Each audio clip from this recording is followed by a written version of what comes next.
if you had an entrance song coming on stage, coming into Yeah, like a walk-up to the song. Yeah. octagon, your walk-up song, coming up to I'm bat going to at be Nats bar. really boring. I don't need an entrance song. I'm not the star of the show, right? Like, I want to be like in the back watching someone else get to the ring. I'm not going to accept this answer, Josh. Okay. Okay. Fine. We don't have to play it in speakers, but put it in your head. You're pumping yourself up. There's got to be something. I don't know. Matt and Kim, Daylight. There you That's go. pretty good. Yeah.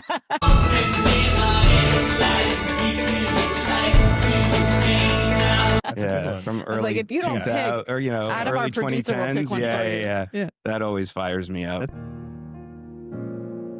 I'm Billy Mitchell, And I'm Megan Metzger. and this is CTRL ALT DEFENSE.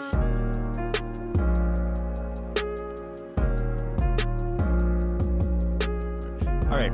Welcome, Josh Stiefel, to the CTRL ALT DEFENSE podcast. And, Excited. Thanks for having me. And Josh, you've spent a lot of time on Capitol Hill. You were most recently a professional staff member with the House Armed Services Committee, but recently took a new gig, which we want to congratulate you on as Thank you.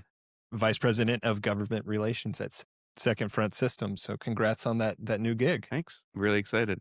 But before we dig in, we have a lot to talk about. I think we're going to get into some interesting stuff about cyber and the military, independent cyber service, things of that nature, kind of inability to act on the cyber demand. But as we do on the podcast, we want to start with some icebreaker. So I think, I think the Capitol, being on Capitol Hill, is a very interesting place. And, somebody who's spent so much time there, I'd love to just throw an easy one at you and ask, what would you consider a memorable moment from your time at Capitol Hill, a most memorable moment, something that as you think back on your time, funny, crazy, Spicy. Like a Jerry Springer moment would be cool. There's got to be at least. You're in awe of that place. I mean, at its best and at its worst, you're in awe of this institution that you get to be a part of for, some period of time. And every year, the National Defense Authorization Act markup is maybe not the Super Bowl, but it's like the AFC or NFC championship, right? Before you go to the floor. And sitting in that room, seeing democracy in action, it sounds so lame, but I'm still an idealist after, almost 17 years in the government. And to sit there and see members sit, talk, prepare, debate, deliberate on the product that you've assisted in putting together for their consideration, it's a really special thing that I wish every American got a chance to see that close. Yeah. Was it? You're kind of a unicorn in that, like, you have an intel background. You've actually deployed, and then, you've done policy, you've gone to the Hill. So when you see it in action and then you think about your experience, maybe some of your deployments, like, connect those dots. What was it like to see how that's made? And then you've also lived the receiving end of those core decisions. That's got to be really unique. Yeah, I think when you kind of grow up professionally in the Department of Defense, there's sort of a culture that's sort of imposed on you. It's like, oh, it's the Hill, it's outside our, just stay in our comfy zone, and then you see it from the congressional. It's like, oh my God, we're so close. We're so much more closely aligned than we realize. We actually are the same team, it turns out. That there are people who are thinking about those problems that you see firsthand, and they are trying to solve them in some form or fashion. And so it isn't this disconnected environment, but really it's this virtuous cycle that if it works, you find a problem or you experience a problem, somehow there's a mechanism by which you inform the Hill. They see the wider aperture of what's going on, and hopefully what they're building and what they're conceiving conceptually is going to address those problems. Sure. Okay, we've got so much to cover. Can I do one more icebreaker? Yeah, please. On a scale of 1 to 10, how terrible is summer Hill intern season? From the Metro standpoint, it's a nightmare. Yeah. Really hard for me to gauge because the committees don't take interns. So hard for me to say, but you do have these, people that are bright-eyed and bushy-tailed and excited. I just feel bad sometimes that, they come to the Hill and half their internship occurs during the August recess. Yeah. And so they're here to do work and they're so eager, and you're like, Oh, and We're so kind of taking our energetic, break." Yeah. so Yeah, energetic. Yeah. No, I joke. It's mostly because of metros and folks walking around lost, but, the energy you can you yeah, feel I'm sure they're lost inside the building too, but we've all been there. Yeah. Um, We've got a lot of law firms in our building. Have you noticed all the law firm yeah, interns that have and they yeah. all wear the same outfit? Same outfit, and they all proudly display their badges because it's the first time they've Yeah. ever had an Yeah. actual access card before. yeah. I just think of the counterintelligence risks. I'm wearing their badge off Uh-huh. campus. Yeah. Yeah. I moderated a fireside chat at the Global Forces Symposium, and I wore my watch, and I don't get a lot of notifications on my watch because it's too much. It's like a Las Vegas casino. But this lady comes up afterwards, and there were a lot of people that wanted to talk about the discussion that went on, and she said, OPSEC, if you got an email on your watch, it would have been noticeable. I was like, I don't get email notifications, but thank you, ma'am. I was like, it's embedded, it's hard coded, and once you learn all that, OPSEC, you can't Yeah. undo it. All right, I digress. That's okay. I think it's I all had a fun lot of stuff. caffeine today. We're in trouble. Same. Too many Red Bulls. Well, Josh, as I kind of teed up, I think we want to dive into your background, particularly on the Hill, and some of the progress or lack of that there's been made in the cyber arena. So I think a way to sort of tee up the conversation, and then we can get into a bit more about where things Mhm. should be taken, in your opinion, but sort of what's the landscape look like in today's cyber environment as the committee you formerly served on, and you were mentioning that kind of connective linkage with the U.S. military. What's the cyber ecosystem look like? The landscape look like in today's environment in terms of our capacity and readiness and things of that nature. So just taking a step back, right? Like this country is the source of innovation across the technology ecosystem, right? Your iPhone, your social Mhm. media accounts, your whatever, so many of them Yeah. were founded here. And then you see this difference in the government. How can a country that was the source of all this innovation then be so far from realizing its potential in the government space? And you see, like, wow, that Yeah. we are capable of doing incredible things when we are dedicated to, when we know how to get out of our own way, right? When we stop putting obstacles in the way and we can do this. Like, we know how to, from a technology perspective.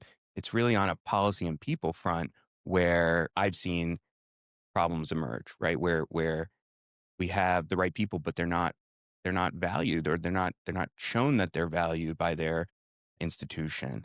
And if we wanted to get it right, we know how to. We can do that. But sometimes we are our worst enemy here. From a congressional perspective, a representative when I was in grad school came to visit and used a line that I think is really instructive here, is that no arm of the government has reformed less since 9/11 than the Congress. Moving jurisdictions, looking at jurisdictions, it is a zero-sum game.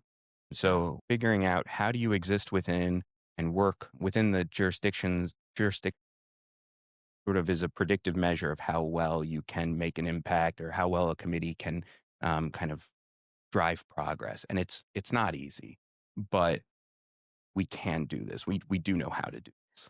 Yeah, I so here's my question.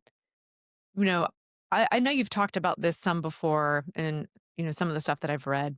And I hear often, hey, the next fight, the next war, it's going to be, you know, behind the scenes, it's going to be a cyber fight. So you've definitely argued before, like that fight's already here. It's happening right now. We can't see it. But do you think the policymakers on the Hill who are the ones, like you were saying, they can either catalyze this or they can stifle it, and we are capable of doing this, but do they understand really what that means when we say we're fighting a cyber war, and how much their policies are impacting what we're able to do to really tap into that innovation in that domain?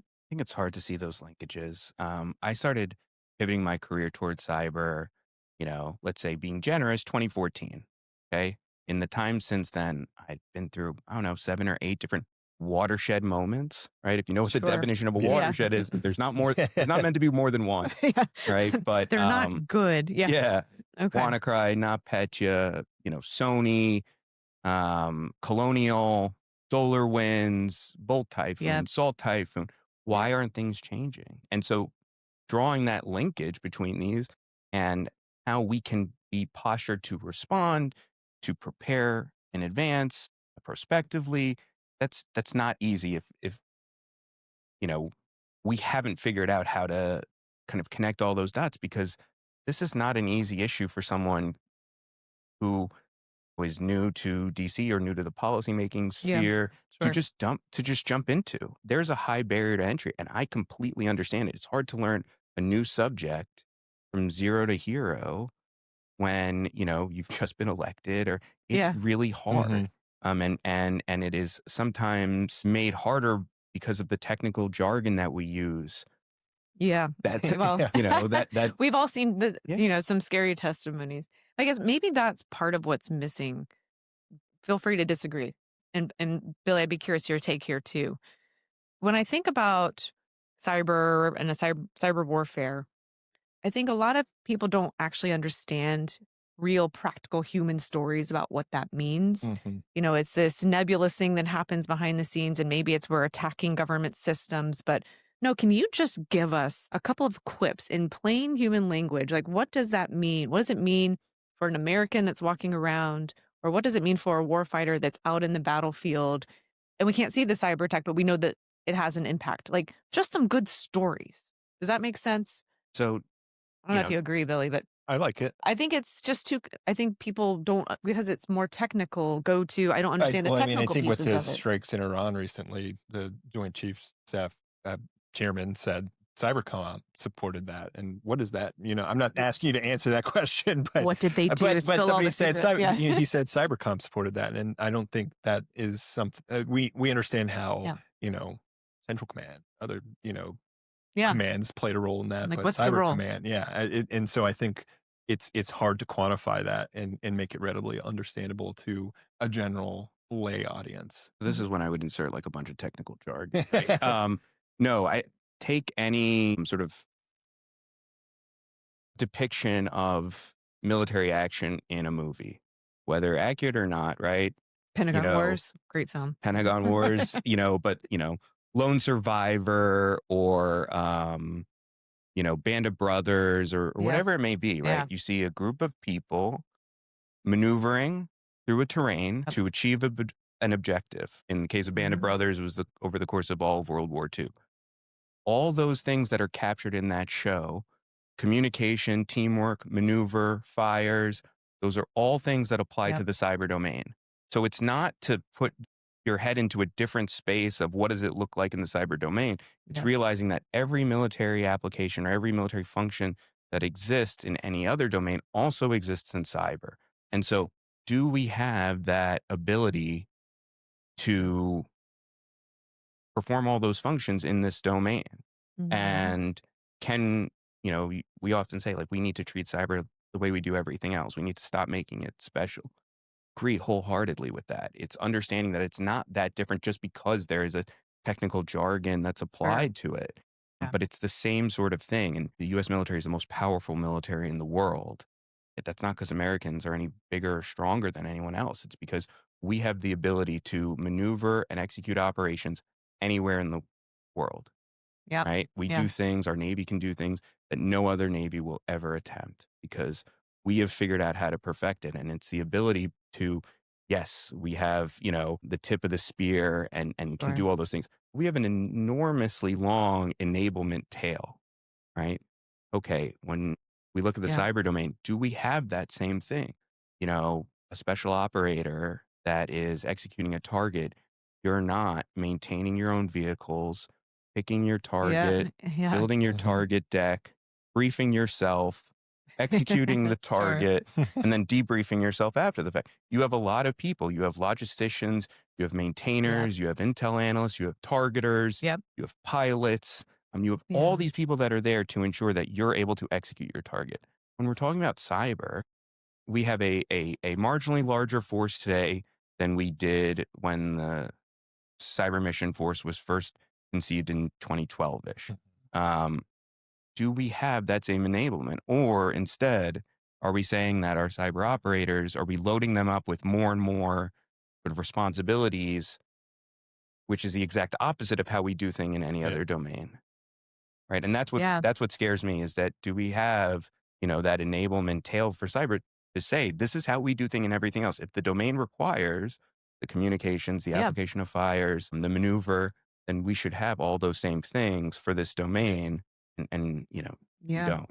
I think you're setting the table nicely for a conversation about an independent cyber force because essentially an argument could be made that if you wanted to build that capability, that's how you get that support mechanism. You add those elements in to create a service, a new a service that is specific to the new or the relatively new domain of cyber. So I know you've Yeah. discussed that previously, and there's a lot of differing opinions on the Yeah. Hill about Sure. where this should go. Tell us where you stand and sort of what the latest prevailing thought from Capitol Hill, at least as you understand it.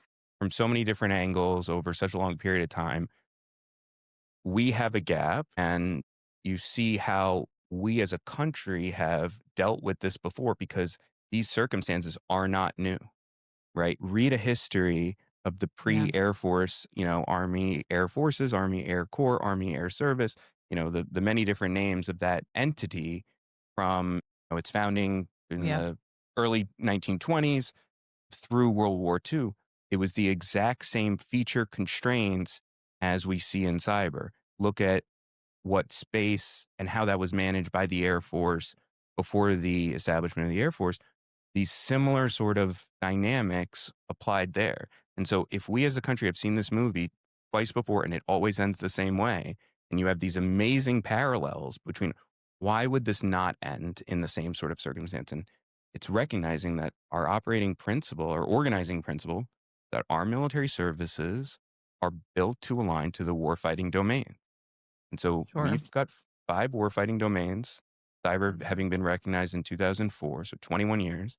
We've built services to 4 out of those 5, but yet this is the one where we, are in daily contact with the adversary, but we somehow judge it as less than and less deserving of the enablement that comes with a Yeah. service for some unknown reason. Yeah. It's an interesting debate. One of the things that I think about day in, day out is, do we have enough people in the cyber field to actually do what we need to do to protect our country? And what you're talking about, there is an argument I would think to be made that if you stand up a service specifically to focus on that domain, then you are recruiting cyber experts and the folks that we need. But where does that live now? You've argued kind of when you're making this argument, I've heard you say, like, no one's really in charge. How, like, what are we doing to get after it now to fill that cyber workforce shortage? And is it enough? And do we need the full Hail Mary that you're talking about? Or can we continue Yeah. to do what we're doing and get there? So our policymakers, right, had a choice in, early 20s of like how to do this. And it was too extreme to create a service back then. I completely understand that decision calculus. We can have the services kind of move out on this and work collaboratively Yeah. and make this work. It's been 15 years of trying this alternative model and it hasn't panned out. And so the question is, fine, if you don't want to do a service, how many years does it take to show that it's not going to, that show it hasn't Yeah. worked before you start to believe like, hey, we may need to pivot, right? If I'm a startup and I have, a business case to be made and I try for 15 years without delivering a profit or a return to my investors, and I go back to my investors and say, I need more cash. Okay, how are you going to pivot? I'm not. I'm going to double down and keep doing the same thing I've been doing because it's going to work this When you time. put it that way, Josh, yeah. I don't think you'd get that money from your investors, right? Sure. So we've tried this alternative attempt to say, let's set a standard of all the services built to it. That hasn't generated the capacity we need. We have essentially 4 services doing the job that really belongs to one. And so when there's disparities across them, i- are we entirely surprised? Yeah, it's complicated, right? Because now we're talking about if you add a service, I'm just playing devil's advocate here. Obviously, anytime you stamp a new org, it doesn't matter if it's a program or a service, the amount of just bureaucratic overhead that comes with that is not small. Then you add in that you've got to pay cyber workforce arguably on a different scale if you truly want to attract it. I know that's some of the stuff that's going in. We could make a mission argument here pretty hard. I think you would get some amazing people recruited in. But then you're also adding to the already complicated joint fight Hmm. because again, just like land, sea, air, it's not discrete domains anymore. Everything's interconnected. Cyber is a huge component of that. How does that work? Counter all of those Sure. points. So, on the case of a new bureaucracy, No pressure. do you know what's more bureaucratic than standing up something new? It's four bureaucracies doing the job of one, Fair. right? Okay. There's also no historical parallel to show that a single military organization can successfully balance two different warfighting domains under one roof. It's never panned out in U.S. military history. On the case of the pay and compensation, yes. But there are the authorities to do that Yep, they today. do They're just not being exist. leveraged well. So you have someone in a Navy uniform, someone in an Air Force uniform, someone in an Army uniform, all performing the same work role and paid at three different levels. Yep. We can't even agree and figure out. Yep. And if we did, let's be honest, more likely than not, we're going to drop to that least common denominator, vice skew towards the Oh, high yeah. end Mhm. between the three. Sure. Yep. And so if you think about what it takes to develop this cadre to maintain it, you have essentially four different enablements across four different services doing the job of Yep. one.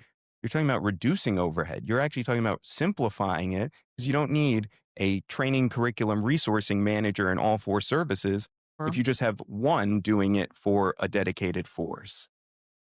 you make good arguments, but I'll let Billy jump in. No, I'm curious. I mean, feeding off of Megan's thoughts, are there other arguments that that are the most damning? Obviously there's two sides to this, and there's strong presence on both. What are the biggest arguments against it? Because I think you make a pretty compelling point. It seems like streamlining, bringing these things together. Obviously, Mhm. there's going to be a big cost and transformation involved of standing this up, but Yeah. um, outside of that, are there other challenges or things that people point to that say this is why we shouldn't do it? So on the cost thing, I think it's interesting that, 2025, 2020, we've put $30 billion towards cyber operation. Yeah. That's enough for two Ford class aircraft carriers. Does anyone believe that as of 2025, we have the combat capability in cyberspace equivalent to two aircraft carriers? No, of course Mm, not. So we've been putting money towards it, and it's not a matter of Sure. greater cost or right. It's how are we spending it? yeah.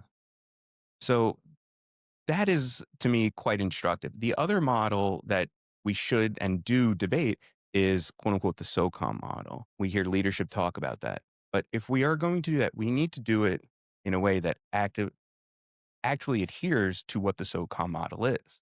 And that's been something that's been kind of a gap to date where, you've had Cyber Command say, we're pursuing Yeah. the SOCOM model. Well, one of the elements of the SOCOM model that's so instructive is that force generation and force Yeah. employment are separated, even in SOCOM, right? Special Operations Command is Okay. a force generation organization because the employment of forces is Sure. actually under the operational control of geographic component commanders. Not even the SOCOM commander actually has OPCON over those forces. So, in the same dynamic where military services and the combatant commands divide out force generation and force employment, with the services being responsible for force generation and a different institutional construct of a combatant command being responsible for force employment, that dynamic is then mirrored even in SOCOM. Cyber Command's argument, though, is the inverse that says, no, we should be responsible for both. Okay, well, Interesting. if we're going Okay. to do the Mm. SOCOM model, we have to do it for real, which means giving up operational control to the geographic component commanders. The discussion or the aspirational end state that's been discussed. Yeah. Well, I think it's probably the devil's in the details. And I'm going to agree with you for a second. I've had the opportunity to be involved in a lot of conversations around, you know, uh, I'll say data science and then software developers. And I put cyber and some parts of the cyber workforce in the same category where the way we actually need to fight will require a force redesign of sorts that embeds some of these resources into our fighting structures, right? And do we have leaders that would know what in the world to do with, a data scientist that's now deployed out in the field, like manipulating data on the fly with command and control, different things like that. So, do you see a world where cyber is in that kind of space where we need to actually start embedding them, like you're saying, for some parts of the cyber fight into these deployable troops. Now, it happens in some places. I'm not saying it doesn't. But is that kind of what you're getting at of like how we, if we're going to operationalize them, they need to be more embedded. And that actually is managed by, like you're saying, the forward commands, right? So, this gets the argument of, well, we have an Air Force, so we don't need the Navy to fly planes. We don't need the Marine Corps to fly planes because, right, either one organization does it or it's diffused within either. We have a system where we have an Air Force, but we still have air components Yep. to every Yeah. other service.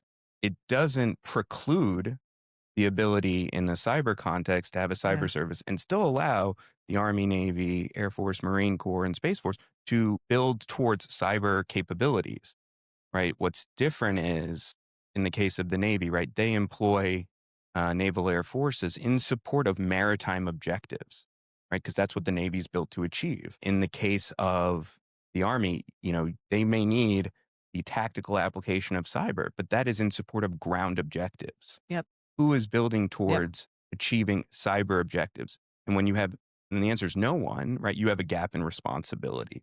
And so Yeah. by creating a service, you're not saying you have to take it away from everyone else.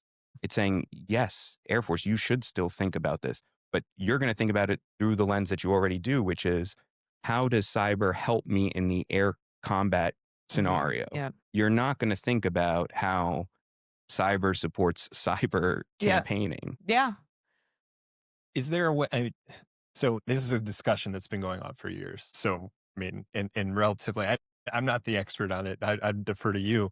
It doesn't seem like a lot of movement has been made in one way or the other. I mean, I think there's continued discussions and new models that have been spun out. Ultimately, how do we, if someone like yourself or whoever else who's really championing this wants to get it done, how do you? What levers are you going to push or pull? I guess rather to kind of affect that change, to kind of move things in that direction? Are there ways to get this done or move things in one way or the other? So I think it's demystifying it that this is not that complicated. This isn't unique. This isn't an episode that we haven't been through before in our national history, in our military history. In fact, we have Yeah. because Yeah. there's so many parallels to other Yeah. circumstances. It has been going on for a long time, but I think it's starting to, we're starting to emerge to be like, he kept saying it was going to work, in 2 years or 3 years, and that was 5 years ago. But So who's monitoring it works in aggregate?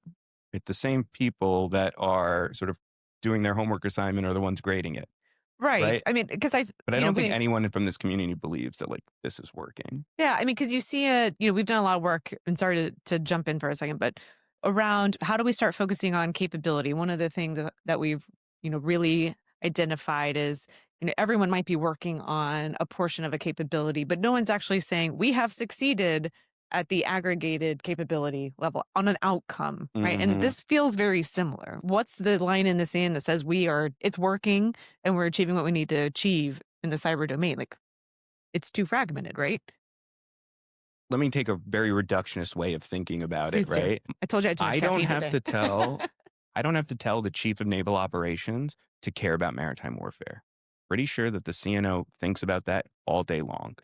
And Yeah. everything they're doing is geared towards an eye of addressing a problem that inhibits their ability to execute objectives in the maritime space.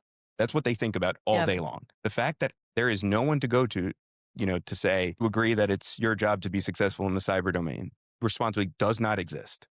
You have a gap that is left unaddressed. It gets to that foundational problem of we've said that there are 5 domains and we have 4 service chiefs who believe it's their job in their respective domain to own or control and manage and be held accountable for success or failure. Why does that not apply to this one? Yeah. So that's my measure. When there is someone who believes I should be held accountable for success or failure, right? Then we know that it's going to get done. Sure. Yeah. Well, let's talk a little bit more. So we talked about the current fight. Um, I also want to talk about, you know, in the spirit of emerging tech and technologies moving faster than we've been able to keep up, and we can, like you said up front. Um, the future of cyber, how do we start investing now in the workforce that we need, you know, in 5 years, in 10 years, based on, we see quantum. These are places, for example, where I do see lots of services investing in grants and scholarships in those domains, but no one's actually pulling it together until recently in some new NDAA language. But like, well, how do we get after that future fight? What do we need to do now to invest in the workforce of the future?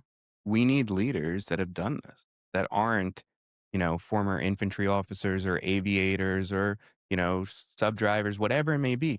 You need people that have done this to know that, here's how to do it or here's what you need to do. You don't put an intelligence officer in charge of, you know, an aviation squadron. So why is it okay to put an aviator in charge of a cyber warfare element, right? Mhm. There's something about this. And again, very much dynamic that we saw play out through the 20s and 30s in, the pre-Air Force aviation cadre, where they kept putting infantry officers in charge of this. And Mhm. shockingly, they didn't know how to employ it well. They didn't know how to make the most out of it. They saw it as a support Yeah. function. All dynamics you see in this domain, Yeah. in space repeatedly, you had the Air Force putting pilots in charge of it when their Yeah. first exposure to it is once they've already made general or admiral, right? That's not a great sort of Yeah. method. And should you have balance? Yeah, probably. But when it's almost exclusively folks that have no experience, with this domain until becoming that level, that rank, you're in a difficult spot where they're essentially, we're teaching our quarterbacks how to play football before we send them into the Super Bowl. In what world does that make Yeah. sense? Hey, I got a Yeah. great accountant. He'd be amazing quarterback. It What? Is It, it it doesn't because apply, do those people are they just not out there, or they're out there and they're not being recognized and brought into those positions? right? Your institution is going to promote what is reflective of that institution's priorities, Mm, right? You have a lot of leaders in the Air Force that Yeah. wear pilot wings. Why? Because that's what the Air Force cares about. Yeah. So you have immense talent at the oh 04, oh 05, oh 06 level. The question is, why does it feel like there's this glass ceiling? And why are we not promoting folks that are literally able to deliver effects against our adversary in the same way an aviator or an armor Yeah. officer or an infantry officer is? We've been at this for 15 years. That means, you know, the career of a military officer, we have leaders that have been Yeah. through that and made it to that rank. It's not that there's an absence of it, but when you are Yeah. constantly passing over those folks to say that 100 extra hours in an airframe matters more than one assignment of doing this type of work, you're sending a message about what it is you care about. Sure. What's the equivalent in your world? Where have you put maybe reporters become writers, writers become report I don't know. I don't know how it works. I mean, there's transitions between reporters to editor, that's a different skill set. I always find it interesting when people who are not reporters or, journalists by trade come over and like, Yeah. it's not the most I'm gonna sell myself short. I'm baiting you. I know your background, Billy. But, it's a skill that, Yeah. everyone can write, and Yeah. reporting is a easily learned trait. It doesn't take a ton, and I think it's a lot of experience. So, Yeah. there is a lot of It that sort it's of that movement. experience. I can promise you that first time out of the gate, you were pretty awful at it. So talk to I believe, we have the NDAA language that stood up, the Cyber Academic Education Office, part of developing some of that language. Maybe I got that a little bit wrong. Correct me if I'm wrong. But talk to me about that. What's the intent behind that office and how do you think while it's not standing up a new cyber service, but what's its role in really developing the future of the cyber workforce? So everyone's working under the best of intentions, right? And so Yes, we agreed. saw an area where there was immense investment going towards cyber scholarships and resourcing for this. But when you're more, when you're more about proliferating the number of programs you have by taking stock of Yeah, what you've already funded, we needed some sort of ownership or oversight of this because proliferating more programs is not enhancing the end product at the end of the day, right? We right. were not making a significant dent in the cyber talent gap. Sure. So by creating an academic program office that maintains sort of an awareness across the department, you can figure out and start to create metrics by which you can say which programs are performing Mhm. as expected, which are underperforming. How do you move your investments towards from things that aren't working to things that are working? But you create a new baseline, and now suddenly you're optimizing the investments that you were putting against this, but Yeah. in a very sort of fragmentary way. Now you can say, hey, I know what works, I know what doesn't, and I'm able to have the flexibility that says, I don't know if putting another dollar towards Yeah. this program that's not working out for us, I know where a better place to spend it would be. Yeah. It sound I mean, it's interesting because it was stood up before the administration changeover, but it seems actually very aligned with the concept of one, efficiency, two, are we spending money where it matters? So it's kind of like the Doge of cyber grants and workforce scholarships in some way that's pulling it together. But if I could repeat it back to you, you talked about the aircraft carriers, and if it sounds like what you're saying is there's so much money being spread out, but rather than buying 2 really powerful aircraft carriers, we're buying like 100,000 rowboats. And so we could get there eventually and it might be surprised by what in the world are they doing at the 100,000 rowboats, but we're not collectively putting our money and like doubling down on what works to really move the Yeah. needle. Is Yeah. that kind of the Yeah. I intent? mean, if you are the base commander of an installation in, Missouri, and you have some extra resourcing and you get approvals to do scholarship funds for the local area, that's great. Yep. That's fantastic. Yep. But if $100 is generating, X widgets or X number of graduates that are going into these jobs, but someone else is getting X plus 20, you have to Mhm. know that to know, is this money being well spent here in the way I built it? And again, for all the best of intentions. But I think one of the biggest problems that we have is talking about the Department of Defense or talking about the military like it's a unitary actor, right? Mhm. It's Yeah. not. It's a constellation of tens, if not hundreds, of different components Yeah. and services and, you know, Yep. defense field agencies and what have you. And so this is a And it's big managing small complex. cities all over the world. I That's mean, it's right. Mhm. basically a small country in That's itself, right. right? Yep. No, I think it's an interesting point, and I think we see that across DC today, and it's not just the DoD, it's other federal agencies, it's Congress, and a lot doesn't get done unless you sort of have that unifying voice, and right now it seems to be the president, and whether it's, actions in the Middle East or other stances on various things, it seems like he's often, if he has some sort of take on it, that's when action gets done lately. Curious, is this something that maybe has floated onto the radar of this administration, or do you have thoughts on how, if it did make it onto the radar of the administration, it could actually get that headwind to kind of move in a certain direction? I mean, I certainly hope so, right? That for all the reasons why, the president heard in his first term the merits of having a space force, all those same reasons exist here today. And that same logic can be applied. I mean, there is literally negligible differences between these two scenarios, Mhm. right? And so, in the same way that the advent of aviation upended everything we knew about warfare, Yeah. right? Prior to that point in human history, it changed, within 100 years, right? Access to that domain upended everything we knew about warfare for, Yeah. 20 centuries before that.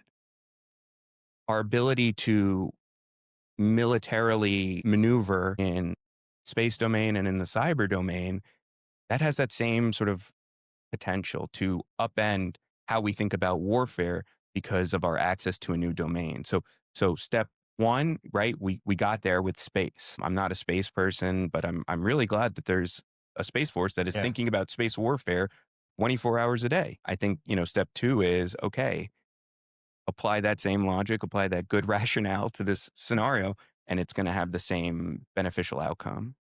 Okay, you're gonna hate me for this question. Are you ready? You're king for a day and you look at funding bills, reconciliation, whatever you want. How much money are you moving to focus on this and what are you pulling it from? So that presumes, just embedded in your question, right, that we're not funding it today. We're funding it Well, at a level that I think is actually pretty I pretty should have started healthy. with that. Do you think we're funding it well enough? Yes. Okay. I think there's great resourcing going towards it, as a combination of, your operational end versus your defensive and cybersecurity end. There's immense resources going to it. It's, are you spending it in the best way possible? Okay. Fair. Okay. So then if you were to establish, like, what outcomes and metrics would you wanna see collectively aggregated together across the department to say the right amount of money that we're putting into this is getting us ROI? Pick your 2. Pick your 2 metrics. Yeah, if in a future world where there's a United States cyber force and that budget is growing at the rate of inflation, but not dramatically advancing, right? That Okay. means that the budget we've had to date was the right number and it just needed to sort of, keep up with the current metrics. Then we've done it. If we created a cyber force and they said, okay, I know I had 14 billion last year, but I need 25 billion, right? Something's gone horribly wrong because this stuff's not Yeah. that expensive. Okay. What else you got, Billy? I got a hard pivot. So before I do that, Go with your pivot. well, you have a new role. You've now gone out to private sector. I'm really curious. You're very passionate about this clearly. Um, what excites you about now kind of your next chapter and stepping out into the emerging tech, commercial tech world? Walk us through that decision and what I, you're most excited about. I'm obsessed with mission, if that's not wildly apparent. That, that comes through and I so love that about you. I'm being honest. Um, when I was talking to this group of people at this new company, I heard the same enthusiasm, the same passion for mission that I see in myself. And so I want to be part of, that group of people that is just incredibly committed to getting stuff done. That was something that's like, okay, if I'm going to make a pivot out of government, these are the types Yeah. of people I want to be, associating with. People that are just crazy passionate about outcomes and mission and supporting the warfighter and being as operationally effective and efficient and optimized as possible because you can see what we are capable of when we really put our minds to it. I mean, I remember standing on the Truman, it was actually, sorry, the Carl Vinson, and I was watching night ops and watching aircraft land in the Gulf of Mexico, no lights on the plane and no lights turned on the carrier, and just consistently, like, we did that. We've Yeah. done Woo. amazing things. And think about that kind of dedication that led to that. We can do that in cyberspace. That's what I'm so excited about. It's that potential to get to that point that I know that we are absolutely capable of doing. Just God, I just want to push us there. And when you can Yeah. find people that are equally as Yeah. as obsessive about it as I am, let's do it. Let's go. As my 13-year-old son says, let's go. Should we close out with our classic final question? Yeah, we could lightning some questions. What are you feeling today, Bill? Our typical All right, question. let's do it. It's a fun one. He looks nervous. Yeah, sorry. I've been nervous throughout this whole It's a thing. music. But yeah. It's a musical question. It's to start Okay. thinking Yeah. about music. No, we asked everyone.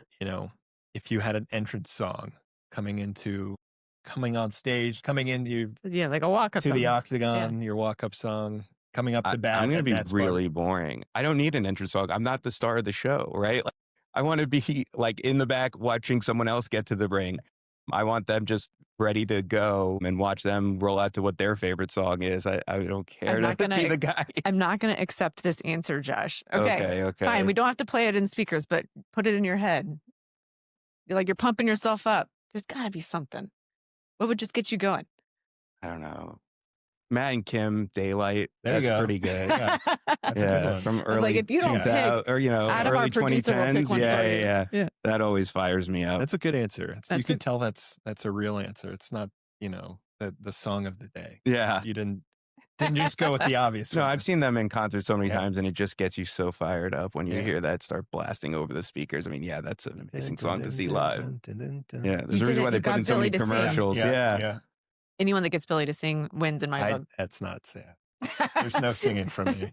Oh, Josh, is there anything we didn't ask you, or if it close us out, one sentence takeaway?